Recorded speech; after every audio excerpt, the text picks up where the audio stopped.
The sun had barely risen over the dusty plains of Redwood Creek, yet the town's only physician, Dr. Jonathan Hale, sat alone in his dimly lit office, staring at a set of medical reports with hands that trembled, not from uncertainty, but from weakness. He had run the tests 3 times. At first, out of caution. Then, out of disbelief. And finally, out of silent desperation. There was no mistake. The disease was real. And it was lethal. Jonathan had spent the better part of 15 years patching bullet wounds, delivering babies, treating rattlesnake bites, and holding the hands of dying men. He had seen every form of suffering, and fought it like a soldier with medicine as his rifle. But now the battleground was his own body. A rare and aggressive condition, unforgiving and unstoppable in this era of primitive medicine. The irony was unbearable. "The doctor can heal everyone but himself," he muttered bitterly, running a hand through his graying hair. He had always known death as a distant acquaintance, visiting occasionally, but never overstaying. Now, it had taken a chair across from him, silent and waiting. There were stages to dying. Not just physically, but emotionally. At first, he felt nothing but anger. Anger at the world. At God. At himself. He was only 38. Not old. Not young. Just unfinished. He had no wife. No children. No legacy. His life had been spent tending to others, yet when he needed someone, there was no one. The townsfolk respected him, even revered him. To them, he was Doc Hale, the man who never failed. Strong. Reliable. Unshakable. If they knew the truth, they'd flood his doorstep with prayers, casseroles, and pity. And pity was worse than death. So, he told no one. Not even his loyal assistant, Mrs. Abernathy, who had mothered half the town and scolded him like the other half. He simply told her he was tired and needed rest. The truth was deeper.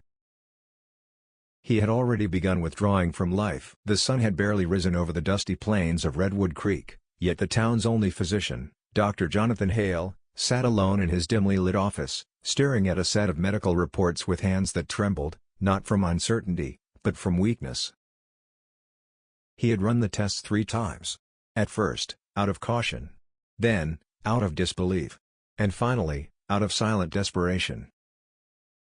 There was no mistake. The disease was real. And it was lethal. Jonathan had spent the better part of 15 years patching bullet wounds, delivering babies, treating rattlesnake bites, and holding the hands of dying men. He had seen every form of suffering, and fought it like a soldier with medicine as his rifle. But now the battleground was his own body. A rare and aggressive condition, unforgiving and unstoppable in this era of primitive medicine. The irony was unbearable. "The doctor can heal everyone but himself," he muttered bitterly, running a hand through his graying hair. He had always known death as a distant acquaintance, visiting occasionally, but never overstaying. Now, it had taken a chair across from him, silent and waiting. There were stages to dying. Not just physically, but emotionally. At first, he felt nothing but anger. Anger at the world. At God. At himself. He was only 38. Not old. Not young. Just unfinished. He had no wife. No children. No legacy. His life had been spent tending to others, yet when he needed someone, there was no one. The townsfolk respected him, even revered him. To them, he was Doc Hale, the man who never failed. Strong. Reliable. Unshakable. If they knew the truth, they'd flood his doorstep with prayers, casseroles, and pity. And pity was worse than death. So, he told no one. Not even his loyal assistant, Mrs. Abernathy, who had mothered half the town and scolded him like the other half. He simply told her he was tired and needed rest. The truth was deeper. He had already begun withdrawing from life. It was near midnight when the storm rolled into Redwood Creek, a roaring, merciless deluge that rattled windows and turned dirt roads into rivers of mud. Dr. Jonathan Hale sat by the dying embers of his fireplace, hunched in his armchair with a blanket around his shoulders. He hadn't seen many patients that week. Word had spread quietly that Doc Hale wasn't his usual self, and the townsfolk, though concerned, respectfully kept their distance. Jonathan planned to spend the storm alone, as he had spent most nights lately, drifting in and out of restless thoughts. Then, bang! Bang! Bang! 3 urgent knocks pounded against his front door. Jonathan frowned. No one visited this late unless it was Heir. With a heavy sigh, he rose to his feet, each movement stiff and slow. He opened the door and froze. There, standing in the downpour, was a woman clutching a young boy in her arms, both drenched to the bone. Her dress was torn at the hem, her bonnet sagging from the rain. The boy, no older than 6, was unconscious, his head resting limply against her shoulder. Please," she gasped, breathing hard. "Help him." Without hesitation, Jonathan stepped aside. "Bring him in." She stumbled inside, nearly collapsing under the child's weight. Jonathan caught the boy gently and laid him on the examination bed. Lightning flashed, illuminating the child's face, pale, feverish, and covered in bruises. "What happened?" Jonathan asked firmly, already reaching for his instruments. "A fall," she replied too quickly. He slipped. Hit his head." Jonathan paused. He had treated enough injuries in his lifetime to know when someone was lying. But he said nothing. "Fetch me that blanket," he instructed, pointing to a nearby chair. She obeyed instantly. Her hands trembled as she wrapped the boy. Jonathan examined the wound carefully, a deep cut across the temple, partially clotted but still oozing. He cleaned it with precision, his hands steady despite his own weakness. The woman stood silently at his side, watching every move with desperation in her eyes. Hours passed as he worked through the night. He stitched the wound, stabilized the boy's fever, and administered a sedative. Only when the child was safely resting did Jonathan finally straighten and turn to her. "You should get out of those wet clothes," he said. "There's a guest room upstairs. I'll find you something dry." She hesitated. I don't want to trouble you more than I already have." Jonathan gave her a pointed look. "Madam, you arrived on my doorstep during a tempest with an injured child. Trouble has already been achieved." Despite her distress, a small, unexpected smile tugged at her lips. "I'm Clara," she said softly. "Jonathan," he replied. He offered her a candle and gestured toward the stairs. She took it carefully, but before leaving, she turned back to him. "Will he live?" Jonathan glanced at the sleeping boy. "He's strong. He survived long enough to reach me. That counts for something." Clara nodded, her eyes glistening not from rain but relief. As she disappeared up the staircase, Jonathan remained by the child's bedside. He watched the gentle rise and fall of the boy's chest, feeling something unfamiliar stir within him. Not duty. Not obligation. Purpose. For the first time in months, he wasn't thinking about his own death.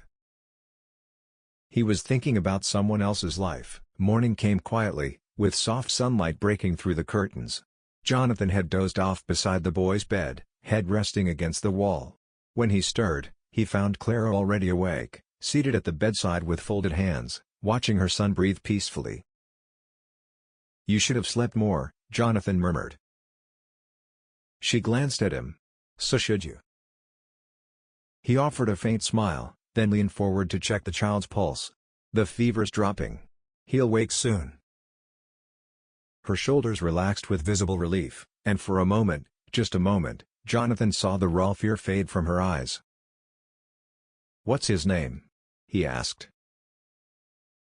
"Elias," she replied softly, brushing a lock of hair from the boy's forehead. "Your son, I presume?" She hesitated only slightly. "Yes." The pause didn't go unnoticed. Jonathan nodded thoughtfully. "You told me he fell." Clara stiffened. "He did." He looked at her directly. Children who fall don't bruise on the back of their arms. Unless someone grabbed them. Her breath caught. Silence filled the room like thick smoke. For the first time since she'd arrived, she looked truly afraid. Not for her child, but for herself. Jonathan raised a hand gently. "I'm not asking to accuse you. I'm asking to protect you." She swallowed hard, her voice barely above a whisper. "Some things are better left unspoken." He didn't press further. But inwardly, he knew, they weren't just travelers caught in a storm. They were running. Over the next 2 days, Clara and Elias remained in Jonathan's home under the guise of recovery. Clara offered to help with chores in return. She swept floors, chopped vegetables, and prepared tea with practiced grace. Elias, now awake and smiling shyly, followed Jonathan around the clinic like a quiet shadow. Jonathan found himself changing. He spoke more, smiled more. The cabin, once silent as a grave, now echoed with laughter, a sound he hadn't heard in his home for years. One evening, as Clara stirred stew over the fire, Jonathan observed her quietly. "You're good with him," she said suddenly without turning. "Elias likes you." Jonathan leaned against the doorway, arms folded. Children are honest judges of character. She smirked faintly. "So what does that say about me?" "That you've lived a hard life," he replied gently. "But you're softer than you let yourself believe." Clara stopped stirring. For a long moment, she stood still, shoulders trembling as if holding back years of unspoken grief. Then, without looking at him, she whispered, "You speak as though you've known me forever." "I've known pain," he replied. "It gives familiarity." She turned to face him then, truly face him. The flickering firelight danced across her features, illuminating her vulnerability. "And what of your pain, doctor? Who sees yours?" He hadn't expected the question. His breath hitched. No one had asked. No one had ever asked. He opened his mouth, perhaps to lie, perhaps to deflect, but Clara raised a hand. "You don't have to tell me," she said softly. "Just know that I see it." Those words struck deeper than any diagnosis ever could. She saw him. Not as Doc Hale, the town healer. Not as a man quietly dying. But simply as Jonathan. And in her gaze, for the first time in months, he felt alive. Jonathan had stopped counting how many days Clara and Elias had stayed. What began as a temporary refuge had quietly transformed into something else. Something warm, steady, dangerously comforting. But peace is a fragile thing. And one evening, as the sun dipped behind the hills, peace shattered. Jonathan returned from the town pharmacy with supplies when he noticed a rider on horseback lingering down the road, watching his house. The man didn't approach, but his presence sent warning bells ringing in Jonathan's mind. Hardened jaw. Sheriff's badge. But not their sheriff. A searching man. A man hunting. Jonathan stepped inside and locked the door behind him. "Pack your things," he said immediately. Clara, who had been mending Elias's shirt, froze. "What?" "You were followed," he replied. "A lawman from another county is asking questions. He'll be back by morning." Fear returned to her eyes, sharp as thunder. She stood abruptly. "Then we'll leave now, tonight." Jonathan blocked her path. "Not without telling me the truth." She clenched her jaw. "You've done more for us than anyone. Don't make me lie to you." "Then don't," he said. "Let me protect you." Her breath trembled. Then, with quiet resignation, she spoke. "Elias's father was not kind," she began. "A wealthy man. Powerful. He hurt us. For years I endured, for Elias's sake. Until the night he turned on the boy." Her voice cracked.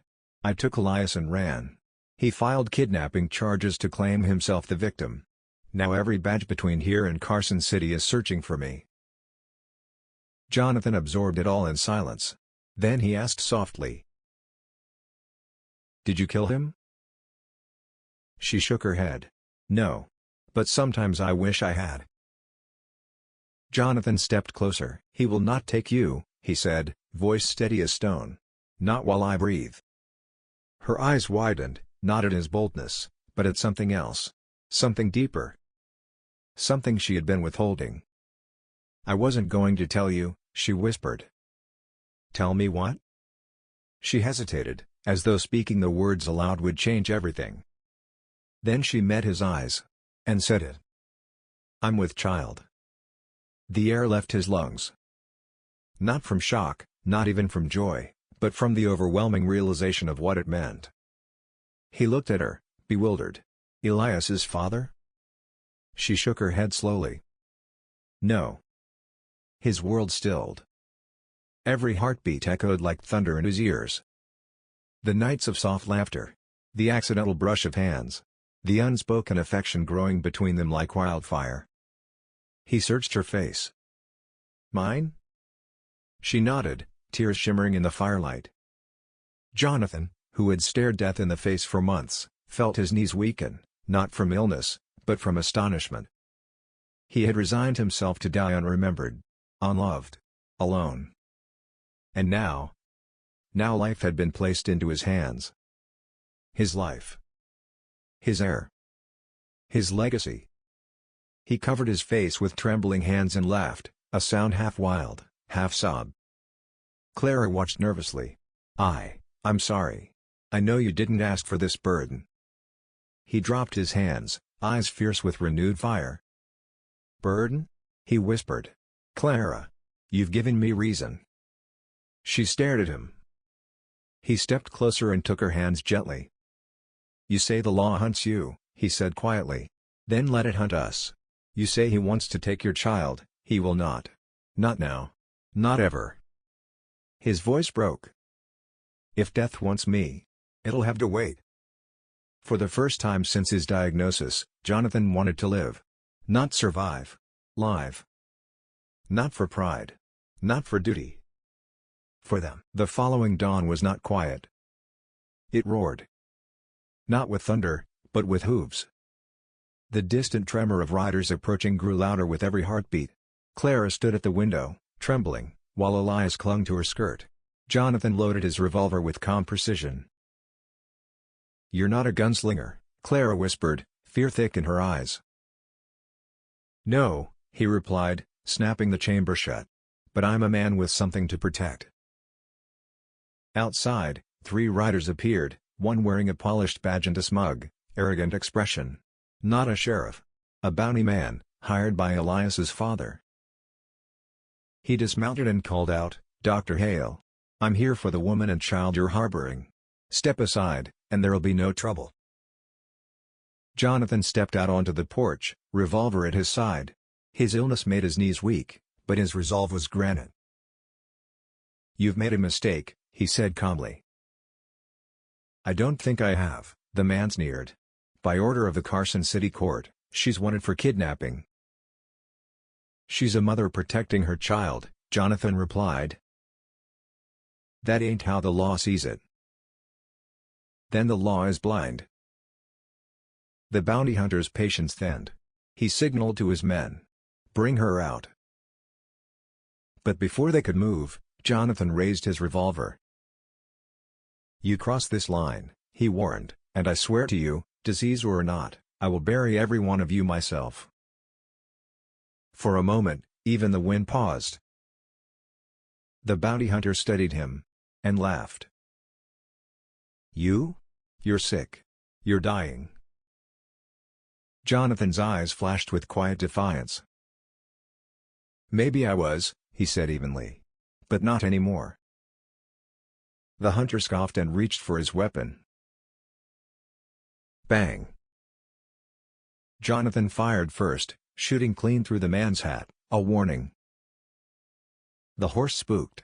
The hunter stumbled back, cursing. You crazy doctor. No, Jonathan replied calmly. I'm a father.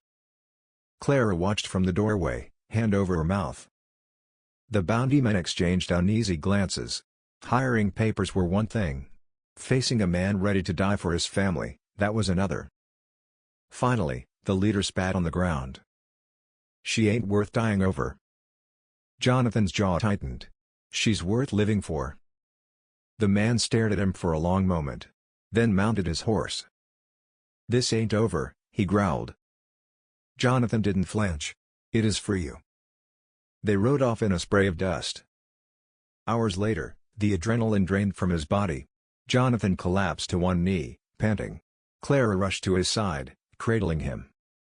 "You can't," she began. He caught her hand and placed it on his chest. "I told you," he whispered, smiling weakly. "Death will have to wait." Tears streamed down her cheeks. Elias approached shyly and hugged Jonathan from behind. In that moment, sickness, fear, past, future, all ceased to matter. He had something to live for. Months passed. And Jonathan did not die. In fact, his health improved. Whether due to new treatments, or because he refused to surrender, no one could say. But when Clara gave birth to a beautiful baby boy, his son, Jonathan held him in trembling arms and whispered, "You saved me before you were even born." They named him Samuel Hale. The townsfolk would one day tell stories of Doc Hale, the dying man who found life at the edge of death, who faced lawmen and fate itself with nothing but a revolver and love in his heart. And long after he was gone, his legacy walked the earth. Not written in stone, but carried in blood. A love beyond time.